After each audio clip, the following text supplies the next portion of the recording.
এই লিফলেট দেওয়াটাকে যদি আপনারা প্রশ্নবিদ্ধ করেন, নির্বাচন আমরা কিভাবে করব বলেন? সে এক কাপ চা খাওয়ার মতো সময়টা আমরা খুঁজে পাচ্ছি না। ক্যাম্পাসে একটা নির্বাচনের সুন্দর আমেজ বইছে। আমরা চাই এই বাংলাদেশের দীর্ঘ সময় ধরে যে গণতন্ত্র ভোটাধিকার লুণ্ঠিত ছিল সেটাকে ফিরিয়ে আনবার জন্য সেটার সুন্দর পদচারণা এই ঢাকা বিশ্ববিদ্যালয়ের মাটি থেকে সূচনা হবে, সেটা আমরা বারবার আশা রাখছি। এবং ঢাকা বিশ্ববিদ্যালয়ের স্টুডেন্ট এবং ঢাকা বিশ্ববিদ্যালয়ের যে প্রশাসন, নির্বাচন কমিশন, প্রত্যেককে আমরা আহ্বান করছি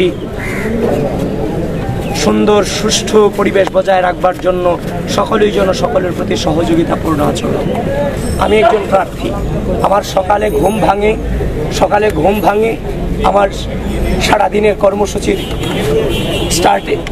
শুরুর মধ্য দিয়ে, যেখানে আমি আমার এক কাপ চা খাওয়ার মতো, যে আমাদের যে গলার উপর দিয়ে যে প্রেশার যাচ্ছে, সে এক কাপ চা খাওয়ার মতো সময়টা আমরা খুঁজে পাচ্ছি না। আলাদা যে একটা চকলেট চাবাবো যে গলাকে ফ্রেশ করবার জন্য, বিশ্বাস করবেন আমরা সেই সময়টা পর্যন্ত পাচ্ছি না। সেখানে আমাদের এগেনস্টে যেই ধরনের অনলাইন প্রপাগান্ডা ছড়ানো হচ্ছে, আমরা তো ইচ্ছা করলেও এদের নোংরামির এগেনস্টে আমরা নোংরামি করব, সেটা তো আমরা পেরে উঠতে পারছি না। মানে আমাদের সক্ষমতা নাই ব্যাপারটা তা নয়, আমরা সেই নোংরামি করতে চাচ্ছি না কোনোভাবেই। একটা নোংরামিকে আরেকটা নোংরামি দিয়ে যখন আপনি যে মোকাবেলা করতে যাবেন, তখন আপনিও তো সেই নোংরামিতে গা ভাসাবেন। আমরা সেই নোংরামিতে গা ভাসাতে চাচ্ছি না, এবং সেই সময়ও আমাদের নাই যে আমরা নোংরামি করে বেড়াবো।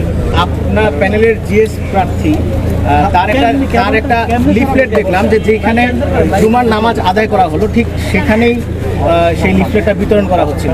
এটা কি আচরণবিধি লঙ্ঘন হয়েছে বলে কি আপনার মনে হয় কিনা? দেখেন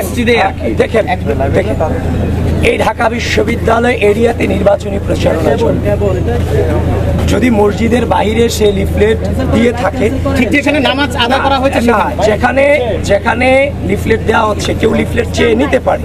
সুতরাং এই লিফলেট দেওয়াটাকে যদি আপনারা প্রশ্নবিদ্ধ করেন, নির্বাচন আমরা কিভাবে করব বলেন? আমাদের যে লিফলেট আপনি দেখেছেন, সেই লিফলেট সে চেয়েও নিতেই পারে। আর লিফলেট দেওয়াটা কি আচরণবিধি লঙ্ঘনের বাইরে যাওয়ার কোনো সুযোগ আছে? যে কেউ দিতে পারে, মসজিদের বাইরে দিতেই পারে, মসজিদের বাইরে সেখানে দিতেই পারে।